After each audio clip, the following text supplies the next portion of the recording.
도파민 디톡스라는 말이 있습니다. 잘 아시죠? 말 그대로 쾌락과 자극에 절어있는 뇌를 정상화시킨다, 디톡스한다 라는 말입니다. 사실 이 이야기를 하면 많은 사람들이 저는 해당 사항이 없는데요 라고 반짝반짝 웃으면서 말을 합니다. 그런데 진짜 그럴까요? 진짜 그럴까요? 사실은 그렇지 않습니다. 여러분 요즘 쉬는 시간, 비는 시간에 무엇을 하십니까? 여러분 일 끝나고 난 다음에 또는 잠시 쉴 때, 특히 잠자리에 누워 있을 때 여러분 뭐 하십니까? 유튜브 보시잖아요. 네, 대부분 유튜브 보십니다. 그러면 여러분 유튜브 왜 보십니까? 유튜브 영상 도대체 왜 보는 거죠? 보는 이유는 보상심리 때문입니다. 하루 종일 고생했는데 힘들었는데 좀 재밌고 즐거운 거 하면서 행복감을 좀 높이고 싶어서 유튜브 하는 겁니다. 물론 다른 거 하면 더 재미있겠죠. 근데 다른 거 하려니까 힘들고 귀찮고 피곤해서 최대한 힘이 안 들고 보상받을 수 있는 유튜브를 열심히 하는 겁니다. 그런데 문제는 이렇게 유튜브 같이 쾌락적이고 자극적인 영상 열심히 보면 사실은 어느 순간 그것에 대한 행복감을 못 느끼게 된다는 이야기입니다. 도파민 수치가 높아지면 높아질수록 행복감을 느낄 수는 있겠지만 문제는 그걸 보면 볼수록 우리 뇌는 더 높은 기준을 요구하기 때문입니다. 실제로 처음에는 순수한 소설 이야기 또는 오디오북만 들어도 너무나 기뻤고 즐거웠던 내가 어느새 쾌락적이고 자극적인 영상을 봐도 재미가 없어지는 그런 상황을 맞이하는 경우를 볼 수 있습니다. 그래서 도파민 디톡스를 하는 겁니다. 자극에 절어 있는 내, 너무나 당연하게 유튜브 보는 나의 습관을 좀 덜어내고자, 좀 우리 뇌를 깨끗하게 하고자 이런 것들을 하는 거지요. 그리고 이는 성경을 읽을 때도 역시나 마찬가지입니다. 수많은 사람들이 성경 읽을 때 한 구절만 읽어도 은혜가 되는 그런 말씀을 읽고 싶어 합니다. 한 소절만 읽어도 내 마음에 확 와닿는 그런 말씀, 복음서라든지 서신서라든지 특히 잠언, 시편 이런 말씀을 굉장히 좋아합니다. 반대로 읽으면 읽을수록 이해도 안 되고 힘 빠지는 부분은 최대한 기피하지요. 어떤 말씀이 있습니까? 창세기의 족보, 레위기, 그리고 최근에 우리가 새벽 말씀으로 읽고 있지만 이사야, 예레미야, 애가, 그리고 예언서의 말씀들 읽기만 해도 힘이 쭉쭉 빠지고 왠지 모르게 이해도 안 되고 조금 깊이 하고 싶은 그런 마음이 드는 말씀들은 최대한 피한다는 얘기입니다. 그리고 이는 오늘 본문도 포함이 됩니다. 이스라엘 백성들 모아놓고 머리수 세워서 군대 만드는 이야기가 오늘 이야기의 전부입니다. 여러분 이거 들을 때 어떤 마음 드십니까? 군대 만드는 이야기, 대충 읽고 넘어가야지 이런 생각이 아마 드실 겁니다. 그리고 이 본문이 포함된 민수기 전체에 대한 인식도 역시나 그렇지요. 민수기 히브리어 제목으로는 베미드바르입니다. 광야에서라는 뜻입니다. 특별히 이제 옛날 사람들은 이 민수기 볼 때에 이 민수기가 그 제목처럼 광야에다가 읽는 독자들이 던져놓고 힘을 쭉쭉 빼는 말씀인 것처럼 느껴져가지고 읽는 것을 최대한 기피했습니다. 실제로 이 민수기를 주제로 하는 말씀, 그러니까 설교 빈도도 굉장히 낮은 성서이기도 합니다. 하지만 듣기 좋고 마음에 꼭 맞는 말씀만 은혜가 되는 건 아닙니다. 때로는 왜 읽어야 하나, 빨리 넘어가야지 하는 말씀에서 은혜를 받을 때도 있습니다. 그냥 읽고 넘어가야지 했는데 갑자기 흡속의 진주를 발견한 것 같이 내 마음에 확 와닿는 말씀도 있다는 겁니다. 그렇기에 오늘 정말 그냥 읽고 넘어가야 되는 말씀같이 보이는 이 말씀을 통해 우리가 은혜를 찾아보려고 합니다. 오늘 본문 45절과 46절의 말씀입니다. 민수기 1장 45절과 46절의 말씀 우리 함께 읽겠습니다. 이같이 이스라엘 자손이 그 조상의 가문을 따라 20세 이상으로 싸움에 나갈 만한 이스라엘 자손이 다 계수되었으니 계수한 자의 총계는 60만 3,550명이었더라. 아멘. 본문은 이스라엘 자손 중 20살 이상 되는 장정을 계수하는 장면으로 시작되고 있습니다. 그리고 계수하는 이유는 가나안으로 행진할 군대를 만들기 위해서입니다. 그래서 단순히 생각하면 군대 만드는구나, 가나안 행진하려면, 가나안 이방 족속들 이기려면 군대 만들어야지 라고 이해하고 쓱 넘어가 버릴 수 있습니다. 하지만 과거 히브리인들, 과거 이스라엘 백성들의 모습을 생각을 좀 해본다면 이 장면이 나름대로 얼마나 감동적인지를 좀 생각해 볼 수가 있습니다. 한번 생각해 보십시오. 과거 히브리인들이 어떤 처지였습니까? 그들은 잘 알듯이 애굽의 종이었습니다. 요셉에게 호의적이었던 애굽 왕조가 끝나고 새로운 애굽의 왕조가 들어선 이후에 그들이 가지는 애굽 내에서의 지위는 격화되었습니다. 남들과 똑같이, 남들보다 더 낮은 애굽의 이방인 종이 되어버렸습니다. 그래서 그들에겐 자유가 없었습니다. 노예 생활을 할 수밖에 없었습니다. 그래서 너무나 힘들었습니다. 너무나 힘들어서 외칠 수밖에 없었습니다. 그 고통에 신음하던 히브리인들의 외침을 하나님께서 들으셨습니다. 너무 가엾고 긍휼해서 강권적으로 애굽에서 끌어내어 주셨지요. 그리고 시내산에서 언약 맺으시어서 자기 백성으로 만드셨고, 맨날 자기들 광야에서 왜 데려나왔냐고 그 불평불만 할 때에도 하나님께서는 그들과 함께 동행하셨습니다. 쉽게 말하면 하나님 아니었으면 이 사람들은 아무것도 할 수 없는 사람이었다. 좀 더 얘기하면 이들은 하나님 아니었으면 애굽에서 죽을 목숨이었다 라는 얘기를 하는 겁니다.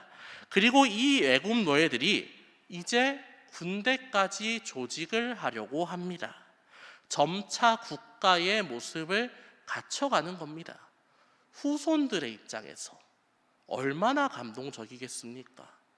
나라가 없는 상태에서, 죽을 수밖에 없는 상태에서 우리 조상님들 하나님께서 이끌어 주시어가지고 이제 나라가 될 수 있는 군대까지 만들어 주셨다라는 사실 역사를 읽는 후손 입장에서는 굉장히 감동적일 수밖에 없는 이야기입니다. 그렇다면 하나님께서는 왜 이렇게까지 이 노예들을 위하셨습니까? 그 이유는 약속입니다. 아브라함과 했던 약속, 이삭, 야곱, 요셉과 했던 그 약속을 기억하시어 아무것도 아닌 이스라엘을 제대로 된 하나님의 백성으로 만들기 위해 이끌고 계신 거죠. 그리고 오늘 본문은 하나님께서 이 약속을 계속적으로 이어가고 있다는 것을 강조하고 있습니다. 46절에 이렇게 나옵니다. 계수된 자의 총계는 60만 3,550명이었더라. 60만 3,550명. 이 숫자가 어떠한 약속과 관련이 있습니까? 머릿속에 딱 떠오르지 않습니까? 하나님과 아브라함이 했던 큰 민족에 대한 약속입니다. 내가 내 자손들을 하늘의 별과 같이 땅의 바다의 모래와 같이 많게 할 것이다. 하나님께서 아브라함과 약속을 했습니다. 그런데 그들이 애굽에 들어갈 때 야곱의 가족은 사실 70명밖에 안 되었지요. 그리고 그 이방 땅에서 사실 그 민족이 커나갈 방법은 생각보다 별로 없습니다. 어쨌든 잘해주든 못해주든 자국민이 먼저이니까 이방 족속이 크는 건 누구든지 막는 게 당연합니다. 하지만 그런 상황에도 불구하고, 그리고 이후에는 핍박과 고통에도 불구하고 오늘 본문은 이 이스라엘 백성이 하나님의 은혜로 20대 장정만 60만이라는 놀라운 숫자로 번창했음을 알립니다. 하나님께서는 분명히 약속을 지켰다라고 얘기하고 있는 겁니다. 그리고 이는 더 나아가 작은 구원이라고 할 수도 있습니다. 노예로 살 수밖에 없었던 백성들을 건져내어 주시고 자유 주시고 약속의 백성 만들어 주시고 이제 한 나라가 되는 행진을 시작할 군대까지 꾸려 주셨습니다. 오직 하나님의 신실함 하나만으로 이 모든 것을 해냈습니다. 값없는 구원을 주셨다라는 얘기입니다. 하지만 구원을 주셨다고 모든 게 끝나는 건 절대 아닙니다. 하나님의 신실함은 그들을 자유민으로 만드셨지만 그들의 본질은 아직 노예에 불과합니다. 힘들고 어려울 때는 아까 얘기했듯이 우리를 왜 광야로 끌고 나왔어요? 우리를 왜 이렇게 괴롭게 해요? 네, 우리가 애굽에 살 때 떡과 고기 때면서 너무나 즐겁고 즐거웠는데 왜 우리를 이렇게 힘들게 만들었어요? 라고 얘기합니다. 실상을 들어보면 노예 생활은 즐겁지 않았지요. 괴로웠지요. 자유가 없었지요. 그런데도 그렇게 얘기를 하는 겁니다. 쉽게 말해 히브리인들은 하나님으로 인해서 강제적으로 자유를 얻었지만 아직 그들의 본질은 노예라는 얘기입니다. 그래서 하나님께서는 그들을 훈련시키고자 하십니다. 광야로 던져서 이 지긋지긋한 노예 근성을 벗겨버리고자 하십니다. 왜 그렇게 하십니까? 왜냐하면 약속의 땅 가나안으로 입성하여서 하나님 백성으로 살려면, 하나님께서 주신 자유를 제대로 누리려면 이 노예 근성을 벗어버려야 했기 때문입니다. 노예 근성을 벗어버리고 진정한 하나님의 백성으로 거듭나야지 하나님께서 주신 자유가 얼마나 소중한지, 그리고 이 가나안 땅에서 우리가 어떻게 이 자유를 누리고 살 것인지, 그리고 이 자유를 주신 하나님께 얼마나 감사해야 할지에 대해서 알게 된다는 얘기입니다. 그래서 그들은 노예 근성을 벗어버리는 혹독한 훈련을 치러내야 합니다. 때문에 오늘 하나님께서는 20세 이상의 장정들을 징병하시어 군대를 조직했습니다. 오합지졸인 노예들을 하나님의 정예 병사로 만들고자 하셨다는 얘기입니다. 그 정예 병사로 수많은 이방 민족들 무찌르고 가나안으로 입성시켜서 진정한 자유 누리게 하기 위해서 60만 장병을 모은 겁니다. 즉 계수는 진정한 하나님의 백성이 되기 위한 믿음의 선함 싸움을 준비하는 과정입니다. 그리고 이는 우리에게도 필요한 과정입니다. 때때로 성도님들께 우리 성도님들 구원 받으셨습니까? 라고 물으면 물론 대답 못하는 경우도 있지만 대다수는 네 하고 아주 자신감 있게 대답합니다. 그런데 그 다음에 이런 질문을 이어가면 갑자기 목소리가 작아집니다. 여러분은 구원 백성으로서 잘 살고 계십니까? 라고 물으시면 갑자기 조용해지는, 숙연해지는 그런 상황을 겪을 수가 있습니다. 왜 그렇습니까? 이유는 값없이 구원을 받은 것은 좋은데 구원의 책임을 지는 것은 싫다, 힘들다, 어렵다 라고 생각을 하기 때문입니다. 물론 우리는 값없이 어떠한 책임도 지지 않고 구원 백성이 되었습니다. 하지만 죄의 습성에서 벗어나 진정한 자유를 누리는 구원 백성이 되려면 이제는 책임을 좀 져야 합니다. 4명까지 온전한 구원 백성이 되기 위해 선한 싸움의 과정을 거쳐야 한다는 얘기입니다. 물론 그 과정에는 수많은 유혹이 있습니다. 한번 생각해 보십시오. 우리 그리스도인으로서 잘 살려고 할 때, 교회 잘 다니려고 할 때, 말씀 열심히 읽으려고 할 때, 기도하려고 할 때, 그리고 직장 나가가지고 그리스도인으로서 살려고 할 때 어떠한 유혹이 있습니까? 옛날에 내가 옛날 습성으로 잘못했던 일들 아는 친구들이 와서 이렇게 얘기합니다. 너 그런 사람 아니잖아. 너 우리하고 좀 약간 잘 놀았잖아. 왜 그런 식으로 갑자기 이상해졌어? 우리 이제 다시 한번 잘 놀아보자. 이렇게 얘기하지 않습니까? 그리고 좀 더 나아가서는 그렇게 사는 걸 계속 이어가면 옆에 있는 친구들이 굉장히 찌릅니다. 너 왜 그래? 너 미쳤어? 아니 그러지 마 하면서 비난하고 조롱하고 화를 냅니다. 근데 그 유혹을 잘 뿌리치고 넘어가도 문제가 있습니다. 왜냐하면 연단이 시작되기 때문입니다. 내 마음속 깊숙이 숨겨져 있던 나약한 모습들이 찔려오기 시작합니다. 그리고 그것들이 드러나서 마음이 힘들어지지요. 내가 가진 나쁜 습관들이 고쳐지지 않아서 세상으로 다시 도망치고픈 마음까지 듭니다. 하지만 연단에서 도망친다고 훈련이 끝나지는 않습니다. 오히려 피하면 피할수록 같은 주제의 다른 모습의 훈련이 다가와서 나를 기다리는 장면을 볼 수가 있습니다. 극복하지 못하면 하나님께서 주신 자유를 누릴 수가 없다라는 얘기입니다. 즉, 구원은 값없이 받았지만 은혜로 죄에서 자유를 얻었지만 그 자유를 누리는 건 각각의 공동체 그리고 각각의 개인이 짊어져야 할 책임이라는 얘기입니다. 그리고 다음 본문 49절과 50절에서는 이 훈련, 이 싸움에서 가장 중요한 요소를 이렇게 말하고 있습니다. 우리 49절과 50절 우리 찾으셨으면 함께 읽겠습니다. 너는 레위 지파만은 계수하지 말며 그들을 이스라엘 자손 계수 중에 넣지 말고 그들에게 증거의 성막과 그 모든 기구와 그 모든 부속품을 관리하게 하라. 그들은 그 성막과 그 모든 기구를 운반하며 거기서 봉사하며 성막 주위에 진을 칠지며. 아멘. 레위 지파만은 계수하지 말며, 본문은 레위인을 군대에 포함시키지 말라라고 얘기를 합니다. 그들은 성막을 만들고 운반하는 사람들, 그리고 성물을 이렇게 보호하는 그리고 다루는 사람들이었기 때문에 일종의 전투 상비군으로 빠져 있는 것으로 보입니다. 하지만 단순히 생각해 보면 그들은 참 운이 좋아 보입니다. 어쨌든 다른 병사들은 목숨 걸고 훈련하고 목숨 걸고 싸워야 되는데 그들은 성막 지키고 성물 닦고 있으면 되는 것 아닙니까? 우리 요즘 애들 말로 쉽게 말해서 꿀보직입니다.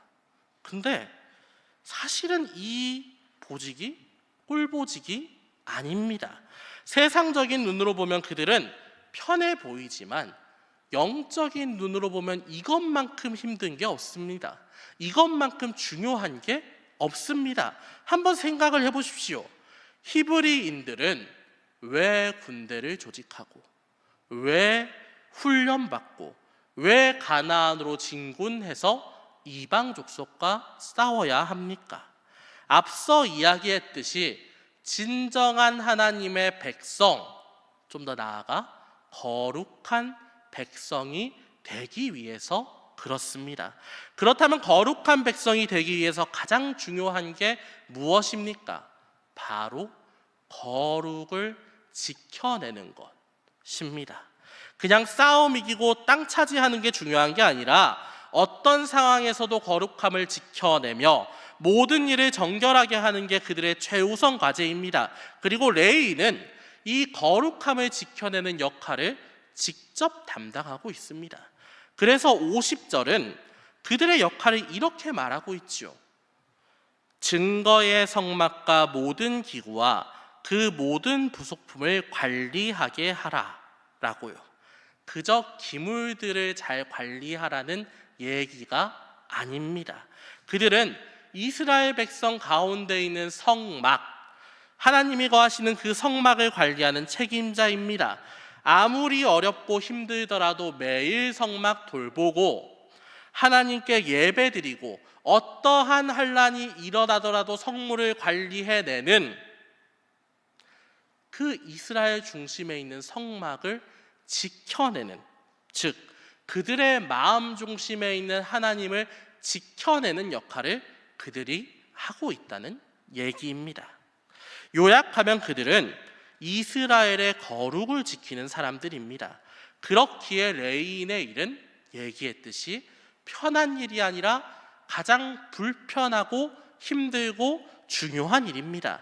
아직은 어리석고 불평불만 많고 심심한 반역을 일으키는 이스라엘 백성들과 하나님 사이에서 매일 거룩한 성막을 지키며 그들의 마음의 중심을 지켜내고 민족의 신앙을 돌보는 일은 결코 쉽지 않다. 누구도 인정해주지 않더라도 결과적으로는 해내야 되는 일이라는 얘기입니다. 그리고 이를 통해서 우리는 거룩을 지켜내는 게 승리라는 것을 알게 됩니다. 물론 세상이라는 광야를 거닐다 보면 거룩을 지키기 어려운 경우가 굉장히 많습니다. 광야에서 한 걸음 한 걸음 전진할 때마다 수많은 시련과 좌절할 수 있는 순간이 오게 됩니다. 때로는 죄악이 내 약한 부분을 파고들어서 쓰러뜨리려 하는 상황도 맞이할 수 있게 되지요. 그럴 때마다 우리는 무엇을 붙들고 버텨야 합니까? 다 버리고 다 제하더라도 하나 붙들고 있으면 뭐 붙들고 있어라 라고 얘기할 겁니까? 오늘 본문은 거룩이라고 얘기합니다. 거룩, 레위인들이 지키려 했던 성막, 성물, 바꿔 말하면 우리에게 거룩은 중심을 지키는 것, 말씀 읽고 기도하고 찬양하고 예배드리고 그리스도인으로서의 중심을 지켜서 이웃 사랑하는 것, 그게 바로 거룩을 지키는 행위입니다. 이 거룩한 삶을 살기 위해서 어떠한 상황에서라도 어기지 않고 최선을 다해서 이것들을 지켜내야 한다는 얘기입니다. 물론 그렇게 해도 힘들 수가 있습니다. 수도 없이 흔들리고 넘어질 겁니다. 하지만 이런 말이 있지요. 굉장히 많이 들으셨던 얘기일 겁니다. 시련은 있어도 아시면 나이가 많은 겁니다. 시련은 있어도 실패는 없다라는 말이 있습니다. 분명 신앙적으로 사는데 수도 없이 많은 시련이 있을 수 있습니다. 넘어지고 깨어지고 좌절하고 모든 걸 놓아버리고 세상으로 돌아가고픈 마음이 들 수 있습니다. 하지만 그때에도 거룩을 붙들고 믿음으로 전진한다면 우리는 분명히 마지막에 승리자가 될 것입니다. 사랑하는 우리 신일교회 성도 여러분께서 거룩, 여러분이 지금 하시는 거, 예배드리는 거, 말씀 읽는 거, 찬양하는 거, 기도하는 거, 그거 결코 쉬운 거 아닙니다.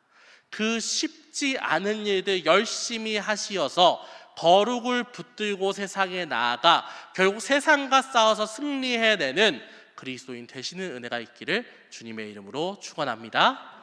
우리 이 시간 주신 말씀에 감사하면서 찬송가 351장 함께 부르시겠습니다.